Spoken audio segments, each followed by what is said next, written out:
Кирилл, Кембриджский университет.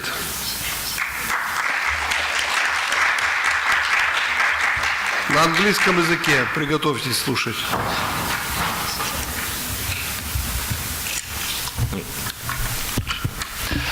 Большое спасибо за возможность выступить в рамках данного форума. И это будет, пожалуй, последняя фраза, которую я скажу на русском языке. Все остальное будет на английском. Okay, so the paper that I'm going to present today is about bubbles. Bubbles in open economies.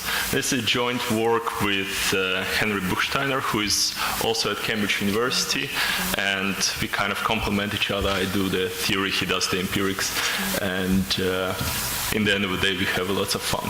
So, можно следующий слайд. Okay, so what are bubbles? I mean, there's lots of talk about bubbles nowadays because we just had a recent bubble burst all over the world in real estate markets. But generally, as economists, we define bubbles as situations where prices exceed fundamentals. What does it mean? It means essentially that resources are misallocated in the economy. And as economists, we do not really like those situations. Why? Because that means that some productive activity does not receive enough money. What we also know about bubbles, and in particular in relation to the most recent crisis, is that they are built on leverage. So very often we need credit to support, to firstly inside, to support and sustain the bubble. And finally, and probably the worst thing that we know about bubbles is that when they burst, and if they were built on leverage, when they burst, they result in a massive downturn in real economic activity. Yeah? And again, as economists, we primarily are concerned with real economic activity. So we wouldn't really care about financial assets that much unless they impacted real economy. And that is the gravest danger of a bubble burst. So, следующий slide. So what are the problems? I mean, obviously, if it is such a great problem, then lots of people must have worked on bubbles. But there are still lots of gaps in the literature. Primarily, they arise from the fact that the theories that we have are not very well related to the empirical evidence that we observe. Yeah. So firstly, what empirics shows is that theoretical bubbles that we generate with our models tend to be too small in comparison to what we have in reality. Second of all, and this is perhaps the most surprising fact of all, that other countries in all bubble models to date do not consider other countries of the world. And this is, I mean, in relation to the most recent crisis, this perhaps the starkest of all assumptions, because bubbles spill over from one country to another. In fact, there were many examples of bubbles over the last decade that were funded from abroad. Just look at any small economy like Iceland. The bubble was funded by the UK depositors. New Zealand was funded from Japan. Any small European countries, all of them were funded from abroad. So failure to consider the open economy context in bubbles models is probably a bit of an issue that has to be dealt with. And secondly, there is another problem, is no matter how good a theoretical model is devised, usually it defines a bubble by reference to a fundamental value. Now, this is the worst thing. Why? Why? Because I have no clue how to define fundamental value. Why? Because I don't have enough information about all the parameters that have to go into the model. And furthermore, not only I don't have information about all the parameters, but I'm also not sure whether my model is correct, right? So as a result, we have model-dependent definition of a bubble. And if you try to take it to the data, I mean, ultimately you will not know whether you're testing the model, you're testing the bubble, or you're not testing anything at all. So, следующий. All right. Okay. So, what we do in this paper is we try to deal with some of those issues. Firstly, we develop a generalized reshifting bubble model in the spirit of Allen and Gale. So we take it to continuous time, we take it to continuum of agents, various interest rate, various leverage ratios. Secondly, what we do is we look at the open economy context. This is the most important contribution of the paper, is that we consider other countries. What it means that we are able to generate larger bubbles, we are able to generate bubbles that spill over from one country to the other. And finally, from the theoretical perspective, we consider various agent types.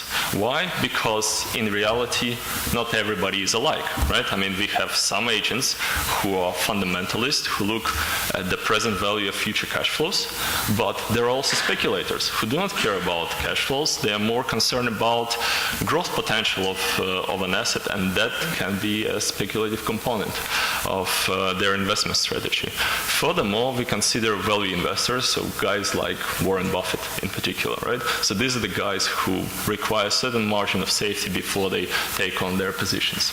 So the other aspect of the work is taking the model to the data.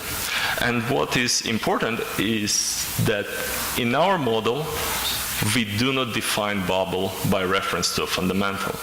We find an indirect way to see whether reshift incentives are in place, and when they are in place, that would indicate that the bubble is likely to be in the model.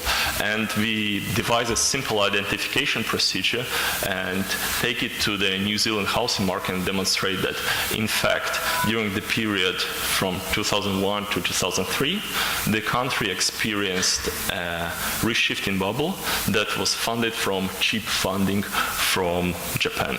So this slide. Okay.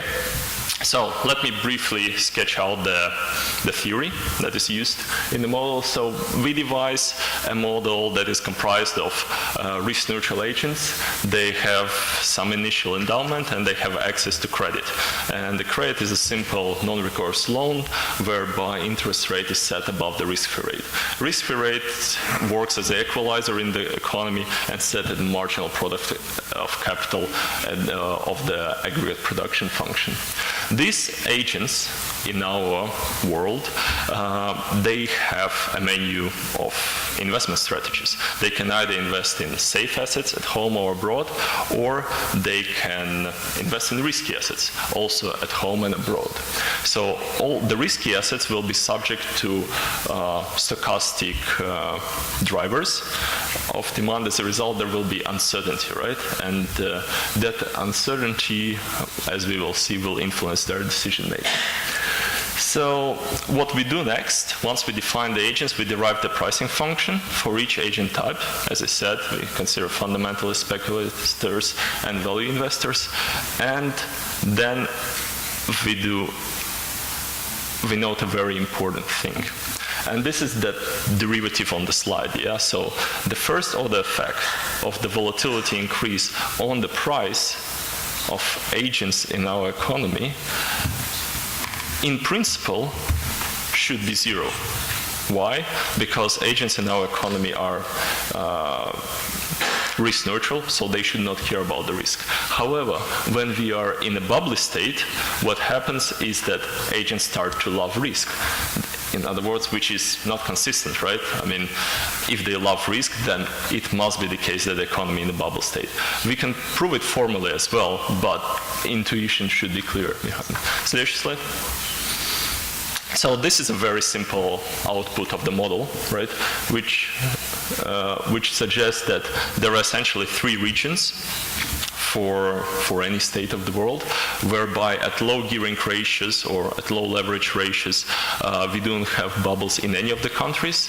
Then as leverage goes up, and if it is mispriced, then a bubble arises at home. And then when leverage rises further, then investors have an incentive to go abroad and generate bubbles abroad. Yeah? So this is the basic feeling of the model. Slash slide.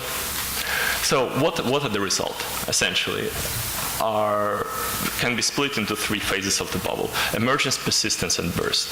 So at emergence state, we show, in contrast to the existing literature, that mispriced credit alone is not sufficient to generate a bubble.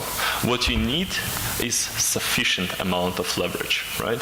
Which is actually a very good thing for economists, right? Because otherwise that would mean, why do we need financial sector at all? I mean, if financial sector generates bubble, we should take it out from the equation. But what we show, we do need financial sector.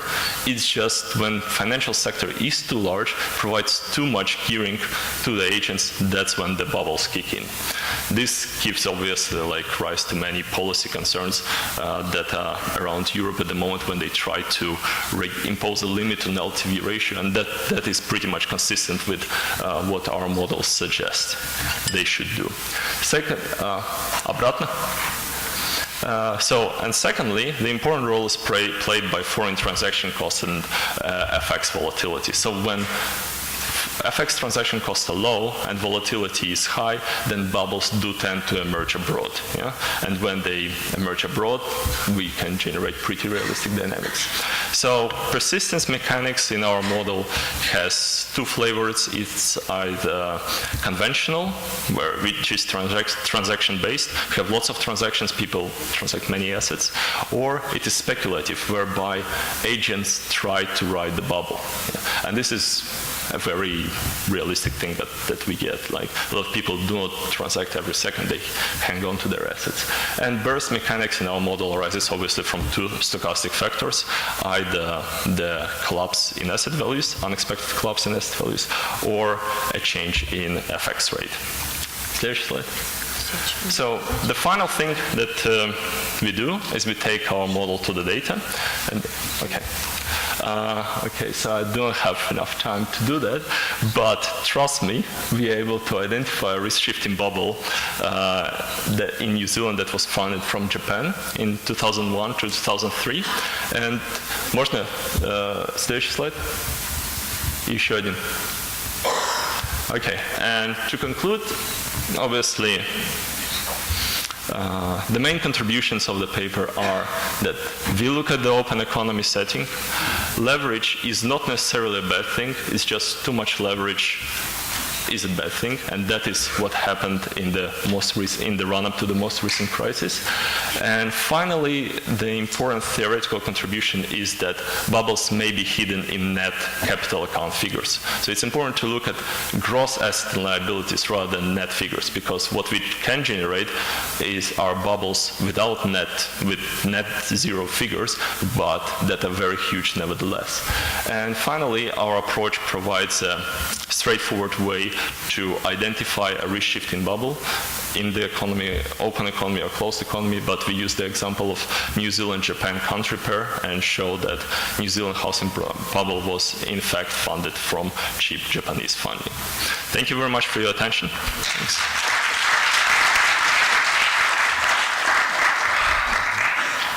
Спасибо, уважаемые эксперты. Господин Халер.